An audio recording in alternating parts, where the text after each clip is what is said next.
어느 한여름밤 숨 막히는 더위 속에 나는 2층 방 침대에 누워 있었다. 혼자 있는 집안에서 조용한 밤의 정적이 나를 감싸고 있었다. 띵동, 띵동. 초인종 소리가 울렸다. 누가 왔나? 싶은 생각이 들었지만 더운 날씨와 피곤함에 몸을 움직이기 싫었다. 귀찮은 마음에 무시한 채 그대로 누워 있었다. 하지만 초인종 소리는 멈추지 않았다. 띵동, 띵동, 띵동, 띵동. 규칙적인 리듬으로 계속 울리는 소리에 짜증이 났다. 뭐야, 왜 이렇게 집요하게 누르는 거야? 결국 자리에서 일어나 2층 창문 너머로 현관을 내려다봤다. 거기엔 낯선 두 사람이 서 있었다. 밀짚 모자를 쓴 40대쯤 되어 보이는 여자와 똑같이 흰 옷을 입은 어린 여자아이였다. 요즘 유행하는 아이 동반 전도인가? 싶었다. 귀찮아서 한참을 망설이다가 결국 아래층으로 내려갔다. 문을 열었는데 이상하게도 그곳엔 아무도 없었다. 뭐야, 벌써 간 거야? 괜히 신경질만 난 채 다시 2층으로 올라가 침대에 몸을 눕혔다. 그러나 얼마 지나지 않아 또다시 초인종 소리가 들렸다. 띵동, 띵동. 이번엔 정말 화가 치밀어 2층 창문을 열고 다시 내려다보았다. 아까 그 모녀였다. 이번엔 참지 못하고 벌떡 일어나 아래층으로 뛰어내려갔다. 현관으로 가는 동안에도 초인종 소리는 멈추지 않았다. 문을 열기 직전까지도 분명히 들렸는데 막상 문을 확 열고 나가보니 그 누구도 없었다. 숨을 곳은커녕 그들이 사라졌을 만한 길도 없었는데 말이다. 머릿속이 혼란스러웠다. 그때 띵동 띵동. 아무도 없는 문 앞에 인터폰에서 초인종 소리가 또 울렸다. 겁에 질린 나는 재빨리 문을 닫고 온 집안의 문과 창문을 모두 잠갔다. 커튼을 치고 이불 속으로 파고들어 떨고 있었다. 하지만 초인종은 멈추지 않았다. 규칙적인 소리가 계속 집 안을 울렸다. 나는 용기가 나지 않아 창밖을 다시 내려다볼 수조차 없었다. 다음 날 아침이 되어 부모님이 나를 깨우셨다. 너한테 온 편지가 있어. 여자한테 온 것 같은데. 신문을 가지러 갔다가 발견했다고 했다. 하얀 봉투엔 발신인도 이름도 적혀 있지 않았다. 여자라니, 뭘 보고 그렇게 생각한 거지? 궁금한 마음에 봉투를 열어보니 곱고 세밀한 글씨로 단 한 줄만 적혀 있었다. 뭔가가 당신의 집에 들어가려고 하고 있어요. 그 순간 온몸에 소름이 돋았다.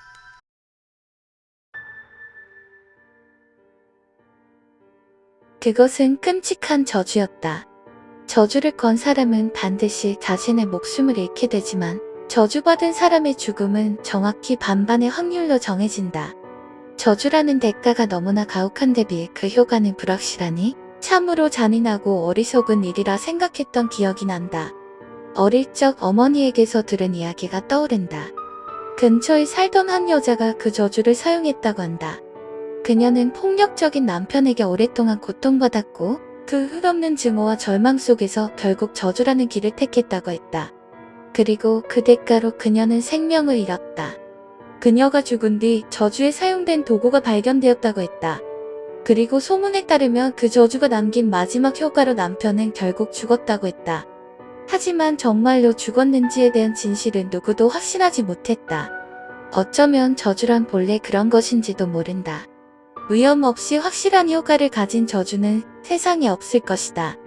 내 목숨을 잃더라도 상대를 파멸시킬 수 있다면 그런 필사적인 증오와 절망을 가진 자만이 저주라는 절박한 수단에 손을 뻗는다. 저주는 언제나 불확실함과 위험을 동반하고 애초에 사람의 분수를 넘어서는 일일지 모른다. 어머니는 저주의 방법을 절대 가르쳐주지 않았다. 하지만 여동생은 어딘가에서 그 비밀을 들었던 것 같다. 궁금증에 못 이겨 여동생에게 물어보았다. 그녀는 작은 소리로 한 단락씩 이야기를 풀었다. 오이 속을 도려내고 껍질만 남겨서 속에 칼을 넣고. 그러나 그 이상은 듣지 못했다. 여동생의 말이 흐려져 더 물어보는 사이 어머니께 들켜버렸기 때문이다. 그렇게 저주의 방법은 내 손에 닿지 않았지만 그 이야기의 끝에 어렴풋이 느낀 것이 있다. 절망의 끝자락에서 아무것도 남지 않은 사람이 선택하는 마지막 수단이 바로 저주일 것이다. 그러나 그것이 가져올 결과와 대가는 결코 인간이 감당할 수 있는 것이 아닐지도 모른다.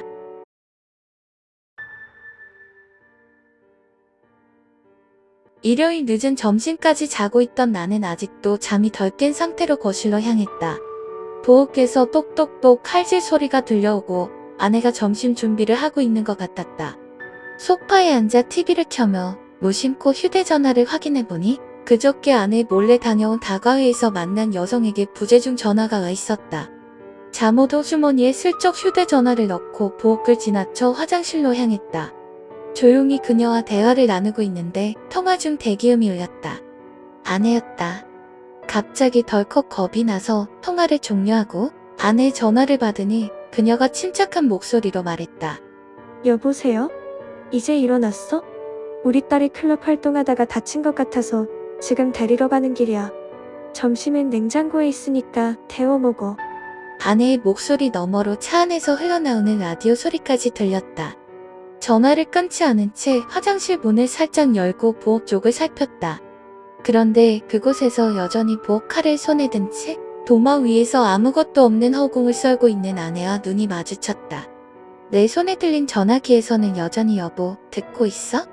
라는 아내의 목소리가 흘러나오고 있었다. 깜짝 놀란 나는 바로 집을 뛰쳐나와 아내에게 전화를 걸고 두 사람이 집으로 돌아올 때까지 집 근처에서 떨리는 마음으로 기다렸다. 아내와 딸이 돌아오고 나서 모든 상황을 설명하고 함께 집에 들어갔지만 집은 텅 비어 있었다. 부엌으로 가보니 우리 가족이 먹을 만큼의 점심이 완벽히 차려져 있었지만 누가 이 음식을 준비했는지 알 수 없었다. 아내와 딸이 혹시 음식점에서 배달시킨 거냐고 물었지만 그런 적은 없었고 나는 요리를 할 줄도 몰랐다. 모든 것이 너무도 기이했다.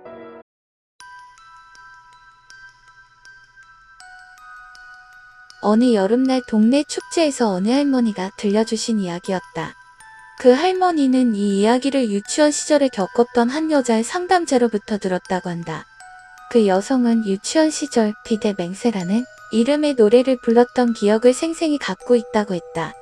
이상하게도 그녀가 간직하고 있는 유치원 시절의 노래책에도 인터넷에서도 어디서도 이 노래를 찾을 수 없었다. 비슷한 제목의 노래 몇 곡을 발견하긴 했지만 모두 멜로디가 전혀 달랐다.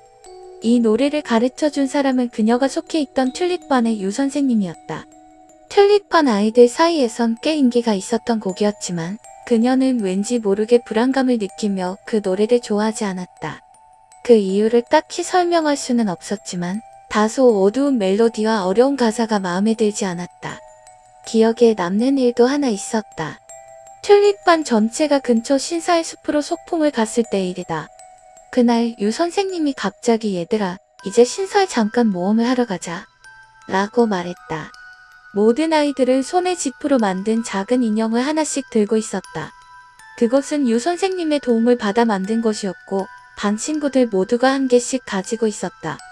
그렇게 신사에 도착하자 유 선생님은 숲속 깊은 곳으로 계속 걸어 들어갔고 유치원생들조차 지칠 정도로 깊숙한 곳으로 갔다.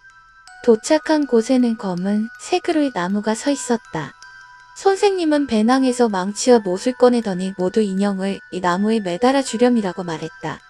요 선생님의 도움으로 아이들은 하나씩 집 인형을 나무에 매달았고 모두 함께 빛의 맹세를 불렀다. 노래가 시작되자 몇몇 아이들은 울기 시작했고 또 어떤 아이들은 겁에 질려 눈을 감기도 했다. 그 노래에는 왠지 불경을 거꾸로 재생하는 듯한 섬뜩한 목소리가 섞여 있었던 것 같았다. 그렇게 숲에서 나왔을 때는 어느새 석양이 지고 있었다. 신사 옆 공원에서 잠시 숨바꼭질을 하다가 유치원으로 돌아왔다. 다음날 그녀와 몇몇 아이들이 열이 나거나 다쳐서 유치원에 결석했다. 며칠 후 다시 유치원에 갔을 때 이상하게도 유 선생님은 어디에도 없었다. 친구들에게 유 선생님은 어디 가셨어? 라고 물었지만 아이들은 서로 모른다는 대답만 할 뿐이었다. 심지어 어떤 아이들은 유 선생님 같은 분은 없었다고 말하기도 했다. 그리고 그날 소풍에 대해 기억하는 친구들은 거의 없었다. 그녀는 궁금한 마음에 다른 선생님들께도 유 선생님에 대해 물었지만 모두 어딘가 모르게 불편해하며 대답을 피했다.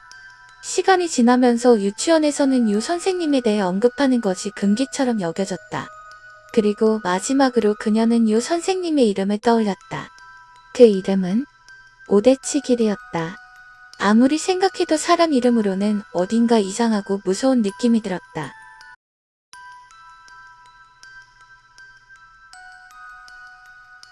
번째 메일. 보낸 사람. 6호. 날짜. 2004년 8월 20일. 수신자. 카와이. 제목. 첫 메일이에요. 안녕, 카나. 6호야. 처음으로 메일 보내보네요. 설마 같은 헬스클럽에서 카나를 만나게 될 줄은 몰랐어. 5년 만에 만나서 너무 반가웠고 카나도 많이 놀랐지? 내가 예전에 짝사랑했던 사우타리 씨랑 결혼하게 될 줄은 나도 몰랐어. 하하. 그래도 막상 사우타리 씨와의 재회는 로맨틱과는 거리가 좀 있었어. 사실 헬스클럽에 다니기 전엔 아침마다 조깅을 했었는데 그때 쓰레기 소각장 앞에서 사우타리 씨를 만났거든. 큰 쓰레기 봉투를 들고 있는데 내가 인사를 건네니 사우타리 씨 얼굴이 완전 새하얘지더라. 너무 놀란 것 같더라고. 하하. 그게 우리의 재회였어. 전화번호를 주고받고 사귄 지 3개월 만에 결혼까지. 지금은 정말 행복해. 이런 이야기 들으면 질투나려나? 아, 가능하면 메일은 점심시간에 보내줄 수 있을까? 6호 드림. 두 번째 메일. 보낸 사람. 6호. 날짜. 2004년 8월 23일. 수신자. 카와이. 제목. 답장 고마워. 안녕? 답장해줘서 고마워, 카나. 주부 생활은 꽤 여유롭지만 이렇게 카나에게 메일이 오거나 답장을 쓰는 게 큰 즐거움이야. 아, 그리고 집에서 남편은 타카우미 씨라고 불러. 러브러브. 타카우미 씨는 아침에 출근하면 저녁까지 돌아오지 않으니까 하루가 길고 심심해지더라고. 아이도 아직 없고 상사는 눈치 없이 일만 시키니 빨리 타카우미 씨가 집에 돌아왔으면 좋겠어.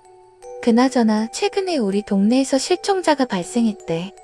혹시 그 끔찍한 연쇄살인사건과 연관된 게 아닐까 해서 무서워. 그래도 나는 든든한 타카우미 씨가 있으니까 괜찮지만 너는 좀 부럽지? 농담이야. 그럼 또 연락할게. 6호 드림. 세 번째 메일. 보낸 사람. 6호. 날짜. 2004년 8월 25일. 수신자. 카와이. 제목. 오늘도 자랑거리하나? 안녕, 카나. 6호야. 오늘은 여러가지 일로 늦게 메일을 쓰네. 그래도 답장 읽고 기분이 좋아서 또 보낸다. 타카우미 씨는 정말 다정하고 가사도 대부분 도와줘. 특히 요리도 잘해서 내 요리 솜씨가 좀 밀리는 기분이야. 그리고 보통 남자들은 쓰레기 버리는 일에 소극적이잖아. 그런데 타카우미 씨는 그런 거 하나도 귀찮아하지 않고 먼저 나서서 처리해줘. 너무 상냥해서 주변 눈치가 보이기도 해서 가능한 한 내가 도우려고 해. 아, 그리고 이 메일은 타카우미 씨의 업무용 컴퓨터에서 쓰고 있어. 그래서 가능하면 점심시간에만 답장해줘. 그럼 또 연락할게. 6호 드림. 네 번째 메일. 보낸 사람. 6호. 날짜. 2004년 8월 27일. 수신자. 카와이.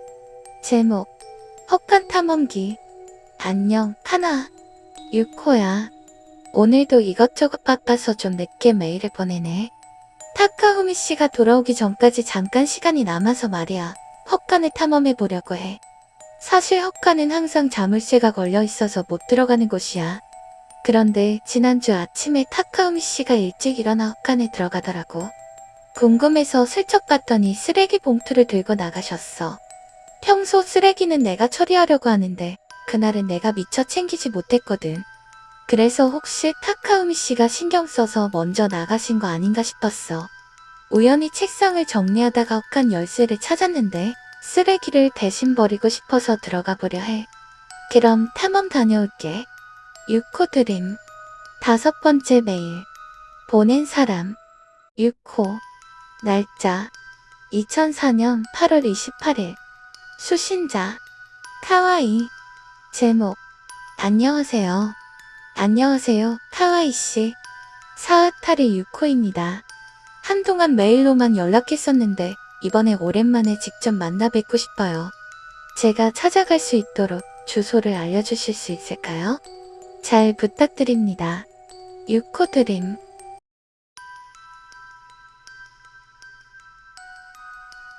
몇 년 전까지만 해도 우리 집은 어딘가 스산한 분위기가 감돌았다. 겉으로 보기에는 평범한 가정집 같았지만 이곳에서 벌어진 이상한 일들은 지금 생각해도 이해하기 어렵다. 우리 집은 원래 대나무 숲이 있던 곳에 지어졌는데 처음에는 집 주변에 다른 건물 하나 없을 정도로 한적했다. 대나무와 나무들이 울창했던 그곳은 마을의 야생 너구리들이 살던 터전이었다. 집터를 닦을 때 너구리 집이 있던 자리를 건드려서인지 이 모든 일이 시작된 게 아닌가 싶기도 하다. 특히 기억나는 것은 집을 둘러보던 큰 너구리였다. 2층 베란다에서 내려다볼 때면 녀석이 묵묵히 집을 응시하고 있곤 했다. 그것도 여러 번이나 말이다. 그러나 진짜 이상한 일은 그 너구리보다 훨씬 섬뜩했다. 어느 날 목욕을 하고 있는데 욕실 밖에서 어머니가 말을 걸어왔다. 흐릿한 유리문 너머로 어머니가 자주 입던 연분홍색 실내복의 그림자가 보였고 목소리도 분명 어머니의 것이었다.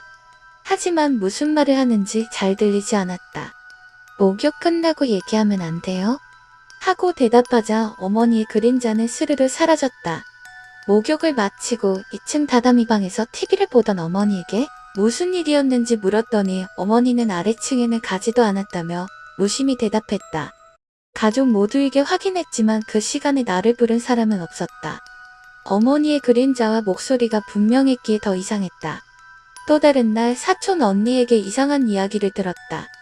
이혼 후 우리 집에 잠시 머물던 사촌 언니는 1층 욕실로 향하다가 캄캄한 주방을 지나쳤다. 그런데 큰 식탁 위에 내가 정저한 채 앉아 있었다고 한다. 등을 돌리고 앉아있던 나는 어두운 방을 바라보며 우리 집은 4인 가족이지? 라고 물었고 언니는 맞아라고 대답했다. 그러자 나는 그렇구나 라며 혼잣말을 중얼거렸다고 한다. 언니는 특별히 이상하다고 느끼지 않고 2층 방에 두고 온 물건을 가지러 갔는데 그곳에서 내가 게임을 하고 있었다고 한다. 너 방금 아래층에 있었지? 라는 물음에 나는 당황하며 아니라고 했고 다시 1층으로 내려가 보았지만 아무도 없었다. 내가 가장 섬뜩했던 기억은 어머니와 복도에서 대화를 나누던 때였다. 어머니 뒤로 난 계단 쪽에서 낯선 여자가 얼굴만 내밀고 우리 대화를 듣고 있었다. 그녀는 마치 신기하다는 듯 맞장구를 치며 고개를 끄덕였다. 그 순간엔 전혀 공포감이 들지 않았고 그 여자가 풍경의 일부처럼 느껴졌다. 나중에 생각해보니 그 얼굴은 분명 우리 집 가족이 아니었다. 고등학교 2학년 여름방학 때 생애 첫 가위 눌림을 경험했다. 아침 5시쯤 눈을 떴는데 몸이 전혀 움직이지 않았다. 희미한 새벽빛 속에서 천장 구석에 검은 구체가 떠있는 게 보였다. 축구공만 한 그 물체는 점점 커지는 듯 했지만 자세히 보니 내 쪽으로 다가오고 있었다. 그것은 둥근 공이 아니라 마치 방 안에 작은 블랙홀이 떠있는 것 같았다. 공처럼 보이는 검은 구멍은 소리 없이 다가와 내 머리 위까지 왔다.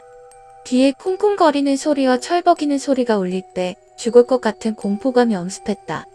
그 순간 누군가가 내 몸을 잡아당긴 듯 내가 갑자기 수직으로 일어섰다.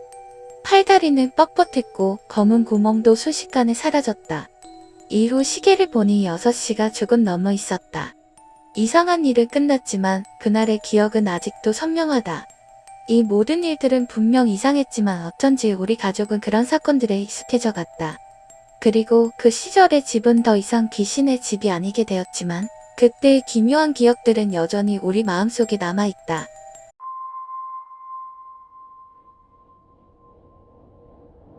경산에는 소문으로도 찾아가기 두려운 공장터가 있습니다. 코발트 광산이라고 불리는 이곳은 1950년대에 일어난 대구 형무소 학살 사건 등으로 인해 수천 명이 학살당해 매장된 장소로 알려져 있습니다. 이후 섬유공장, 구두공장, 안경공장이 차례로 세워졌지만 새 공장의 사장들이 모두 기이한 사건을 겪고 스스로 목숨을 끊었다는 이야기가 전해집니다. 특히 안경공장에서는 공장장이 직원 22명과 자신에게 석유를 뿌려 불을 질렀고 모두 비극적으로 세상을 떠났습니다. 이 새 공장에서 발생한 공통점은 바로 사장의 자살과 원인 불명의 화재라는 점이었죠. 이 지역에 대한 소문은 이후 점점 커졌습니다. 목 없는 여인이 한밤중에 택시를 잡으려다 사라지거나 아이들이 실종된다는 이야기가 자주 들렸습니다. 결국 사람들은 이곳에 귀신이 서식한다 믿게 되었고 테마사들조차 아무 준비 없이 이곳에 들어가지 말라고 경고했습니다. 몇 년 전 저도 친구들과 함께 대구에서 모임을 가진 후 코발트 광산에 가보자는 이야기가 나왔습니다. 평소 귀신 이야기를 믿지 않았지만 왠지 모르게 궁금증이 생겨 택시를 잡아 타고 출발했습니다. 택시 기사도 눈치를 챘는지 운동공장 가려는 거야? 하고 물어봤습니다. 도착해서 보니 그 공장터는 오래된 건물과 깨진 창문들로 섬뜩한 기운을 풍기고 있었습니다. 한 친구의 누나가 동굴 쪽으로 자꾸 가자고 하더니 갑자기 인원이 더 많다고 말하는 겁니다. 소름이 돋았죠. 아무리 봐도 8명이 될 리 없었거든요. 결국 우리는 그녀를 겨우 끌고 내려왔습니다. 그런데 내려오는 내내 누나는 살려달라며 우리 바지를 붙잡고 소리쳤습니다. 아래로 내려가고 택시를 잡았지만 그녀의 상태는 심각했습니다. 남자 목소리로 나가면 되는 거 아니냐고 외치는 그녀를 본 친구들은 무서워서 벌벌 떨었습니다. 택시를 타고 떠나면서 한동안 잠을 잘 수 없었습니다. 다들 같은 경험을 하고 나서야 이 세상에는 보이지 않는 무언가가 있다는 생각을 했습니다. 그날의 기억은 마치 악몽처럼 남아있고 우리는 지금도 그곳에 가지 말라는 경고를 잊지 않고 있습니다.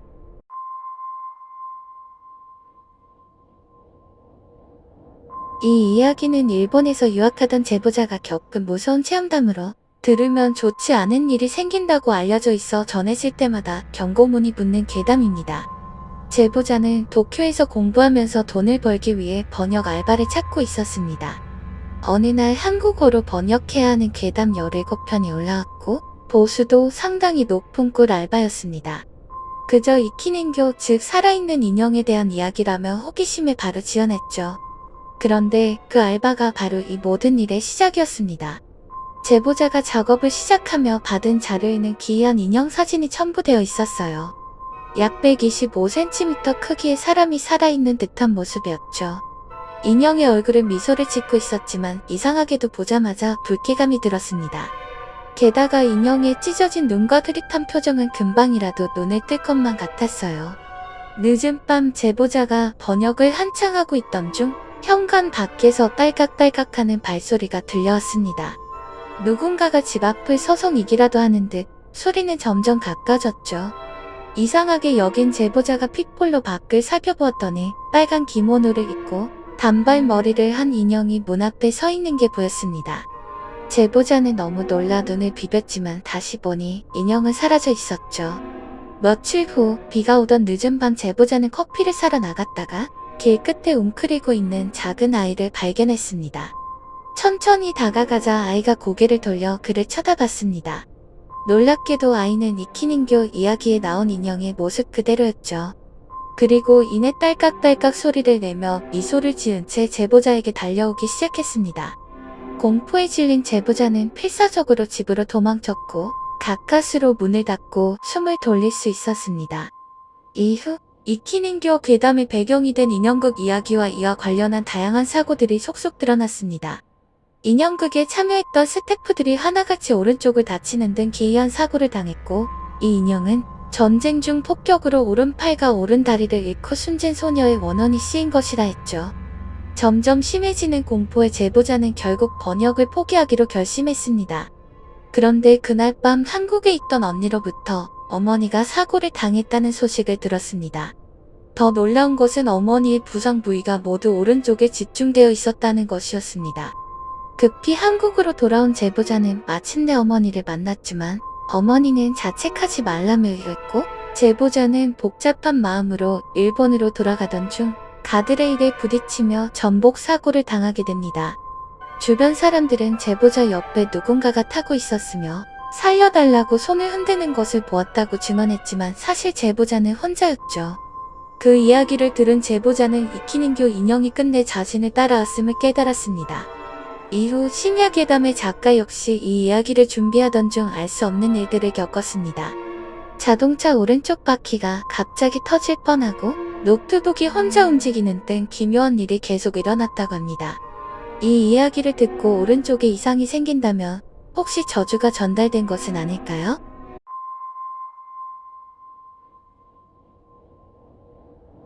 인천 용현동 굴다리 다방 2층의 오래된 빌라에서 일어난 내 인생에서 가장 오싹했던 경험을 떠올리며 이야기를 해보려 한다. 이 모든 일은 내가 초등학교 4학년 때 어느 날 문득 찾아왔다. 당시 우리 가족은 형편이 나빠져 서울에서 인천의 허름한 동네로 이사 오게 되었다. 집은 작고 오래된 건물이었고 특히 2층의 두 번째 방은 무언가 알 수 없는 기운이 서려 있었다. 이상한 일은 이사 온 지 얼마 지나지 않아 시작되었다. 첫 번째 일은 집들이 날에 벌어졌다. 우리 가족과 친척들이 모두 모였던 그날 아무도 보지 못하는 사이에 갓난 동생이 높은 창문에서 떨어지는 일이 있었다. 놀라운 것은 바닥에서 창문까지 도달할 물건도 없었는데 어떻게 아기가 창문을 통해 밖으로 떨어졌다는 것이다. 그날 이후로 나는 항상 그 방을 불안한 눈으로 지켜보곤 했다. 두 번째 사건은 몇 주 후에 일어났다. 어느 날 밤 어머니는 방 안에서 혼자 TV를 보시다 이상한 기운을 느끼셨다고 한다. 가족 사진이 벽에 걸려 있었는데 사진 속에 내 모습이 긴 머리로 변해 있었다고 했다.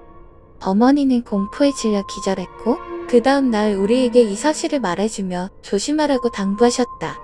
하지만 그날 밤에 또 다른 사건이 발생했다. 남동생이 침대에서 떨어져 팔이 심하게 부러진 것이다. 침대 높이는 30cm도 되지 않았는데 마치 교통사고라도 난 것처럼 뼈가 으스러져 있었다. 그러던 어느 날 난 혼자 보일러실에 가는 중에 두 번째 방에서 지지직거리는 소리가 들렸다.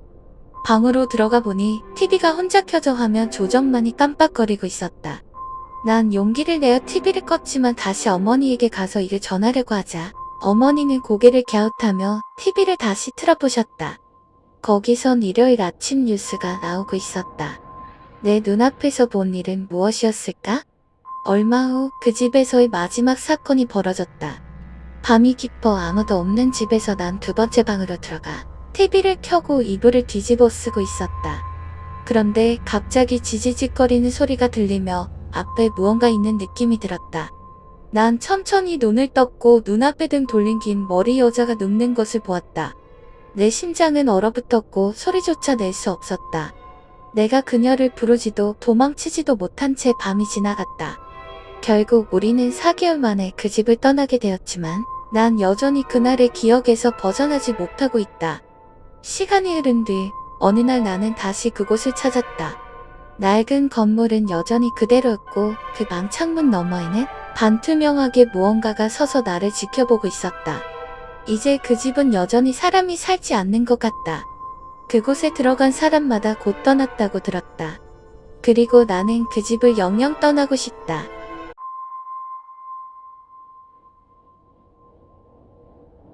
그렇게 시어엿하고 세상에 내가 귀신처럼 보인다고 장담하지. 피 2갤런은 흘린 것 같아. 뭐? 아니야. 긁힌 것도 아니야. 두서없이 이야기해서 미안. 그냥 뭐라고 해야 하지? 제3자처럼 보고 있는 것 같아. 이상한 감정이지. 그런 건 현장에서 많이 봐왔지. 내가 그런 걸 경험하게 될 줄 알았다면 이맘때쯤이라고 생각하기는 했지. 목 같은 일이지. 내 몸 밖에서 나와 둥둥 떠 있는 것 같아. 끈을 자르면 난 저 멀리 떠나가겠지. 범죄 현장 봤어? 보지 마. 사진 보지 마. 파일도 건들지 마. 나중에 나한테 고마워할 거야. 다리 떠는 거 멈출 수가 없어. 그래서 커피를 그렇게 들고 있는 거야. 탁자를 내가 흔들고 있는 거지. 잠깐만 의자 좀 뒤로 밀게. 휴, 훨씬 낫군. 공식적으로 가야 합니다. 홉슨 씨. 당신이 변호인선 인권을 포기한다고 공식적으로 확인해 주시겠습니까? 아니, 변호사 선임에는 아직도 관심이 없어. 내 말은 맞아. 그 권리를 포기할 거야. 미안. 그리고 난 제정신이기는 해. 확실합니까? 응. 그럼 은퇴한 홉슨 밀게이트 형사는 변호인선 인권을 포기했다고 기록에 남기겠습니다. DA1 얘들이 구역질을 멈추고 이걸 공개하려고 해도 난 변호사 필요 없어. 걔네들은 판사한테 안 보여줄 거라고. 시작할 준비가 되셨나요? 아니, 하지만 말하기는 할게. 어떤 것이 당신을 그 밤의 범죄 현장으로 가게 했죠? 이 일이 시작하기 전에 낚시하러 가려고 했다고 말하면 믿을 거야. 신경 쓰지 마. 잠깐만 생각 중이야. 정리하는 게 힘들어. 한 번도 신문대 이쪽에 앉아 본 적이 없었거든. 그 기자 얘기부터 해야겠지. 이름은 바모야. 그녀가 이메일로 일주일 전에 나한테 컨택했고 드리스폴 살인 사건에 대해 새 증거가 있다고 했어. 내가 총괄 수사관이었거든. 20년 동안 미해결 사건이었지. 얼음처럼 꽁꽁 얼어붙은 채로 말이야. 솔직히 맨 처음에는 헛소리라고 생각했어. 그게 어떻게 될 수 있는지 알잖아. 대부분 고의로는 아니지만 모든 사람이 사건을 해결할 수 있는 걸 안다고 생각하지. 증거랑 비교해서 확인하지 않는다면 이론 세우기는 쉽지. 드리스콜 살인은 이런 부분에서 매우 화두였어. 모두 흥미갖고 많은 언론은 취재하고 수년간 아마도 200개 정도의 못 같은 이론들을 받아왔을 거야. 내가 은퇴했을 때 난 캐럴 형사한테 수사권을 넘겼지. 난 그를 귀찮게 굴고 싶지는 않았어. 최근 갱 활동으로 바쁘다는 걸 알거든. 그래서 예의상 내가 확인해봐도 되겠다고 생각했지. 그게 딴 길로 셀 줄 예상하지는 못했었어. 점심에 포유 카페에서 만났어. 예쁘게 생긴 금발 여자였지. 전문가 같았어. 그래서 사기꾼이나 음모론자의 전형적인 프로필과는 맞지 않았지. 내가 프로파일을 엄청 믿는 게 아니야. 그녀는 죽음에 흥분을 느끼는 소름 끼치는 여자일 수도 있었지. 내가 그런 사람들이랑도 상대해야 할지 누가 알겠어. 난 아직도 그녀가 뻥을 치는 거나 그녀도 누군가한테 속았을지도 모른다고 생각했어. 하지만 서류를 갖고 왔더군. 불법적인 것 같지는 않았어. 드리스콜이 자백한 것으로 보이는 것이 들어있었어. 뭐 그는 살인마는 아니잖아. 그렇지? 진짜 난 그가 살인마였길 바라고 있어. 그건 모두에게 좋은 일이었을 텐데 말이야. 드리스콜 사건에서 관련된 부분을 자세하게 말씀해 주실 수 있습니까? 어디 보자. 20년 전에 일어났지? 그 년수를 생각하니까. 아니, 빌어먹을 20년은 그건 오랜 기간이야. 천천히 하세요. 고마워. 교회에서 사는 드리스콜 6 식구가 있었지. 중상위 계층이고 아버지는 변호사, 어머니는 집 밖에서 도자기를 파는 사업을 하고 있었어. 얘들은 4명이고 모두 고등학생이거나 그 이하의 나이였어. 착한 얘들이었지. 우등생들이었고 공식 범죄 기록은 없었어. 장남은 고등학교에서 마약을 피다 한 번 걸렸지만 그거 말고는 없었어. 자세히 조사해도 나올 게 없는 평범한 집안이었지. 그들은 1994년 10월 13일에 사라졌어. 어떤 자취도 발견되지 않았어. 언론들이 난리가 난 이유는 아마 그런 수수께끼들과 헬로윈이 얼마 남지 않았을 때 실종 사건이 일어나서 그런 것 같아. 미해결 수수께끼 쇼에서 아직도 그 사건을 볼 수 있어. 가족 전부가 사라졌는데 아무도 그걸 못 봤어. 어디로 갔는지 아무도 몰랐지. 이웃이 소음 민원을 넣었지. 그래서 우리가 끼어들게 된 거야. 알람이 울렸고 침입자가 집안에 들어왔다고 생각했지. 우리는 차량을 보냈어. 아무도 문에서 대답하지 않자 순찰경찰관이 수사하러 들어갔지. 막내딸 방에서 명백한 저항 흔적이 있더군. 침대는 뒤로 뒤집혀 있었고 침대 시트는 찢어졌지. 알람은 일산화탄소 감지기였어.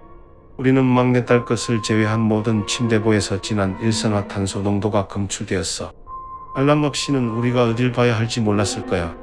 이웃 사람은 알람이 하루 이상 동안 울렸다는 걸 알려줬지.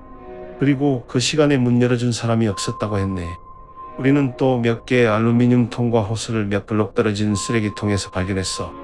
그 당시 드리스콜 가족은 가스로 중독되고 다른 장소에서 처리되었다고 추정했지. 물론 끝에 딸이 깨어나 저항을 했다는 걸 제외하고는 말이야.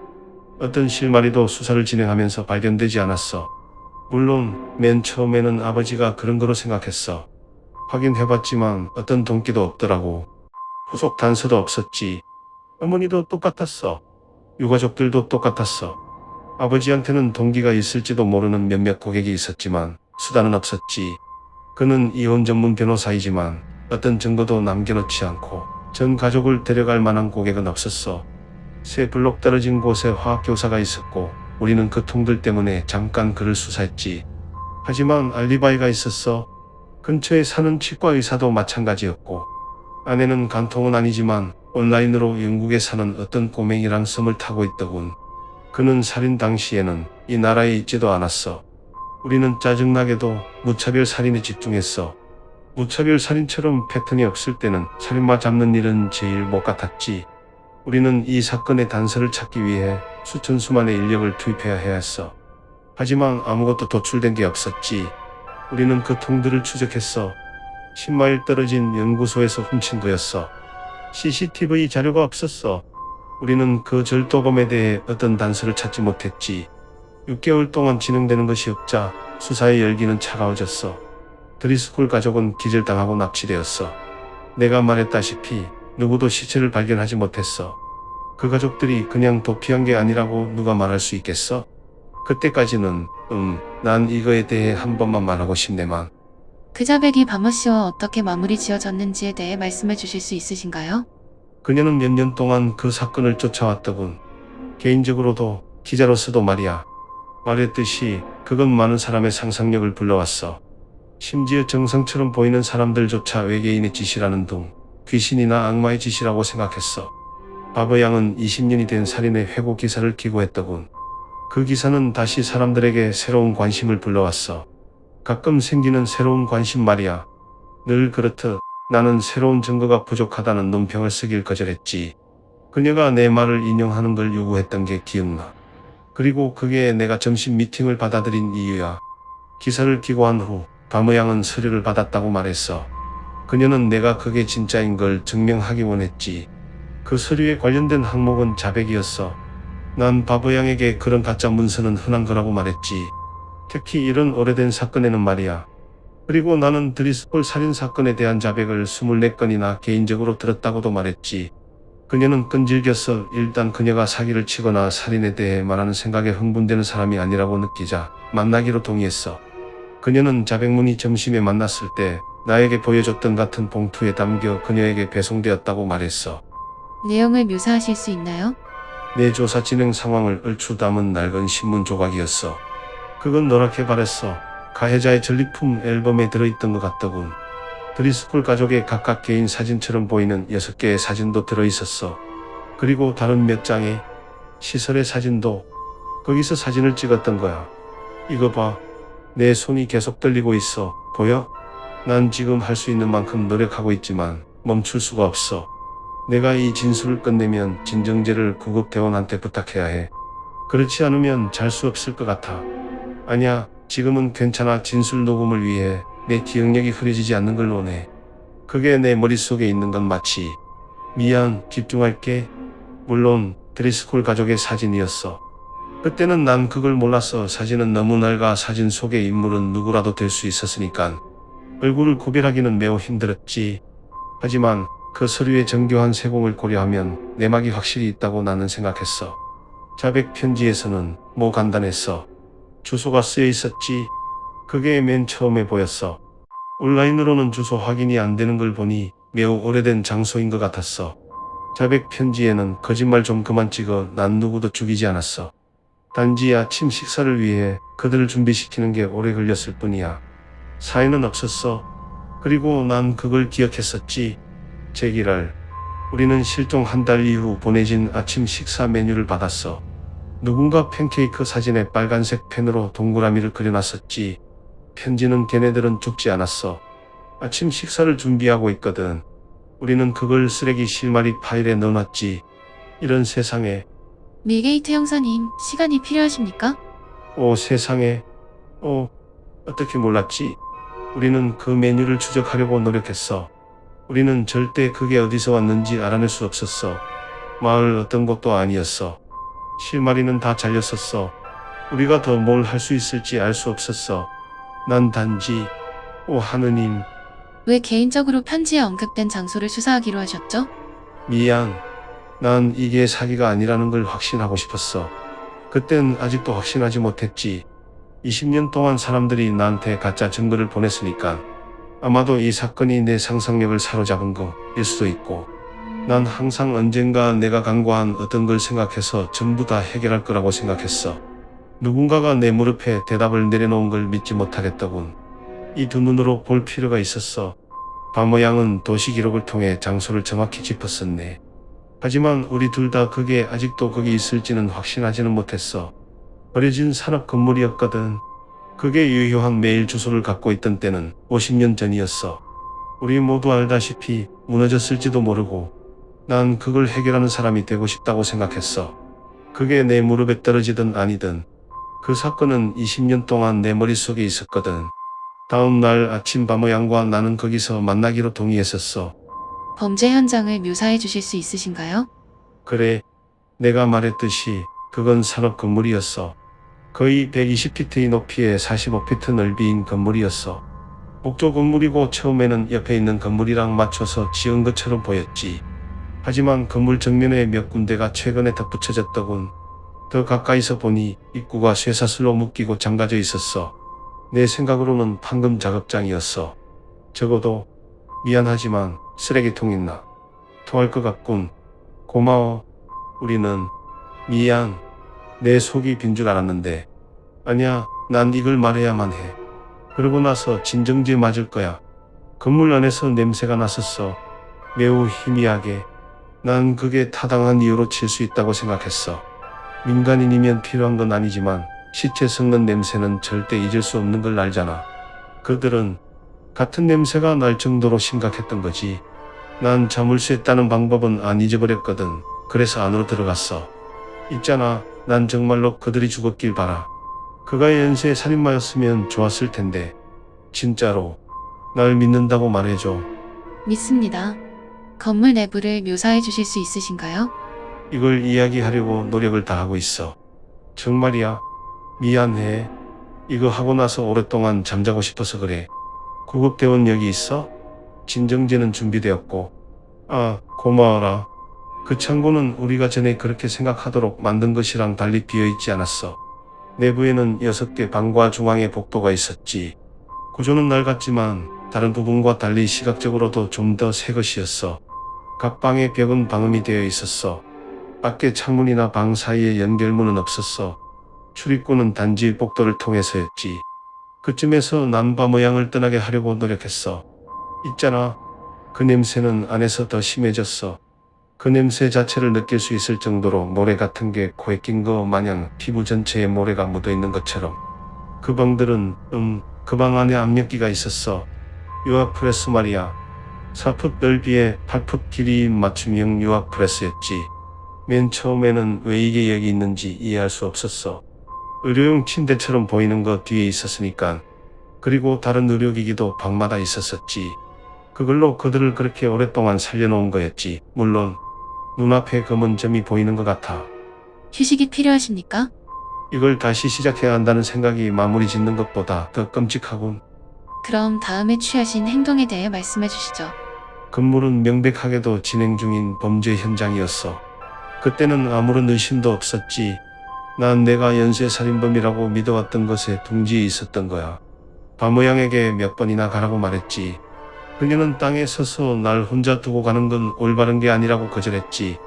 그녀에 대한 내 의견은 그녀가 좀 참견쟁이지만 기본적으로 괜찮다는 거였지. 그리고 날 두고 가더라도 그녀가 골칫거리가 될 거로 생각하지 않아. 난 혹시라도 그 가족들이 불가능하지만 어떻게든 살아있고 어쩌면 위험에 처해 있을 경우 나 혼자서라도 진행해야 할지 아니면 밖으로 나가 백업을 불러야 할지 판단을 내려야만 했어. 내 아내에게 내가 간 곳에 대해 말했었으니까 내가 없어지면 다들 알게 될 거고 최악의 상황이 생기면 경찰에 신고하겠지. 우리 둘 다 통신망이 터지지 않았어. 미안, 내가 두서없이 이야기하고 있구먼. 그러고 나서 난 들었어. 그건 숨소리도 아니었어. 숨소리처럼 들렸지만 사실 아니었지. 난 그거에 대해 더 설명하고 싶지 않아. 소리가 들렸어. 그건 내 주위를 더 이끌었어. 행동해야만 했지.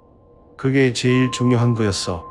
창고 저 끝에 지하실로 내려가는 계단이 있었지. 바모양에게 뒤에 있으라고 하고 내 경찰용 리볼버를 꺼냈지. 나한테 플래시도 있어서 지하실로 내려갈 때 켰어. 지하실은 손으로 판 거였어. 아마도 실종된 20년 그 이전부터 있었겠지. 나도 모르겠어. 바닥은 더럽고 일정한 간격을 두고 버팀목으로 지지할 만큼 저 끝까지 터널이 있었어. 그리고 내 플래시가 그 더미를 그들이 모두 죽었으면 그가 살인범이었으면 잠깐 쉬세요. 내가 정신을 차리고 나서 내 첫 번째 생각은 정말 다행이다. 그들이 모두 죽어서 난 젠장 맞을 64살이란 말이야. 난 더는 잘 잊어버리는 젊은이가 아니라고. 젊을 때는 넌 무적이고 절대 죽지 않는다고 느끼지. 난 날 보호할 만큼 것은 이제는 갖고 있지 않다고. 내가 투덜대는 거 봐. 그 가족들이 뭔 짓을 당했는데. 내 잘못이야. 내가 그들을 발견했어야 했어. 어떻게든 그들을 구해야 했어. 미안합니다. 꼭 물어봐야겠어요. 그 현장을 묘사해 주실 수 있나요? 그래, 할 수 있어. 난 처음에는 내가 뭘 보고 있는지 몰랐어. 젠장. 난 지금도 모르겠어. 그건 덤이었어. 아마도 2피트 정도로 두꺼웠지. 악취랑 색깔로 볼 때 그건 명백하게도 인간 살로 만들어진 거야. 난 살인마가 그들을 해체한 후 조각으로 쌓아 올렸다고 생각했어. 그것도 충분히 안 좋았을 텐데 말이야. 나에게 사실을 알게 한 첫 번째 것은 눈알이었어. 덤이 제일 위에서 잔 받침 크기까지 모양이 일그러진 앙화 가운데에서 완벽하게 둥근 눈알이 있었어. 그리고서 내가 보고 있던 게 뭔지 알게 되었지. 요컨대 빌어먹을 20년 동안의 고문이었던 거야. 그 새끼는 드리스콜 전 가족을 20년 동안 그 압력기 밑에 두었던 거야. 링거로 그 가족을 살려두었으며 그들의 몸이 적응할 수 있도록 압력을 매우 천천히 늘렸어. 그들이 납작해질 때까지. 팬케이크처럼 말이야. 그는 20년 동안 매년 약 4분의 1인치씩 정도로 짓눌렀던 거야. 그들이 움직일 수 없을 정도로 뼈가 부서지고 비참한 상태가 되자 그들을 거기서 끄는 거지. 회복 가능성은 전혀 없는 상태로 말이야. 그리고 그들을 차례대로 위로 쌓아 올린 거야. 이게 뭐를 위한 건지 전혀 모르겠어. 알고 싶지도 않아. 난 아직도 정말 다행이다. 그들이 모두 죽어서라고 생각하고 있었지. 제일 위에 있던 게 다시 헉헉거릴 때도 말이야. 그들이 뭐라고 말했죠? 처음에는 아무것도 도움 없이는 그것은 말할 수 없었어. 나는 에버리 드리그콜인 것 같다고 생각했어. 성별이나 나이에 대해 말할 수 없는 건 없지만 별로 안 남아있는 머리 색깔은 금발이었거든. 머리는 완전히 흉터투성이었어.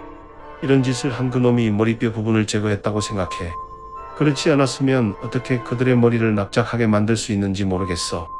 다른 부분처럼 완전히 납작하게 되지는 않았지만 그래도 납작했어. 그들의 뇌가 어떻게 이걸 버텼는지 어떤 이가 알까?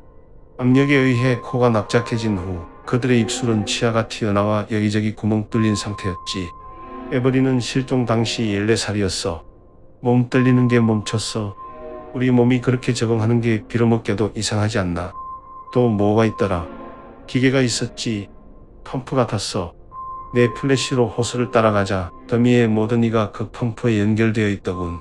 그들이 스스로 숨을 쉴 수 있는지는 모르겠어. 알겠지? 잠깐은 쉬지 못했지만 그 가족의 폐는 부풀어 오를 만큼 면적이 있지 않았어. 각자 가슴에 어떤 구멍이 있더군. 그리고 펌프에 스위치가 있었어. 내가 왜 그걸 눌렀는지 모르겠어. 공황 상태에 있었던 것 같아. 뭘 해야 한다고 생각했어. 아마도 바보같이 내가 그걸 키면 폐가 부풀러 올라 괜찮아진다고 생각했던 것 같아. 내가 그걸 켰어. 가장 높이 있는 호스의 공기 압력이 올라갔어. 펌프질이 강해지는 걸 들을 수 있었어. 그때 에버리 드리스콜이 비명 지르기 시작했지. 그는 죽여달라고 나에게 빌었어. 다른 것도 말했어. 말이 되지는 않았지만 계속 외쳤어. 가족에 대해 뭐라 말도 했었어. 이해할 수 없었지만 그는 고통 속에 있었고 몇 년 전에 정신이 미쳐버렸길 바랐지. 오, 이런 세상이. 내 생각도 같아. 난 뭘 해야 할지 몰랐어. 그는 계속 비명을 질렀지.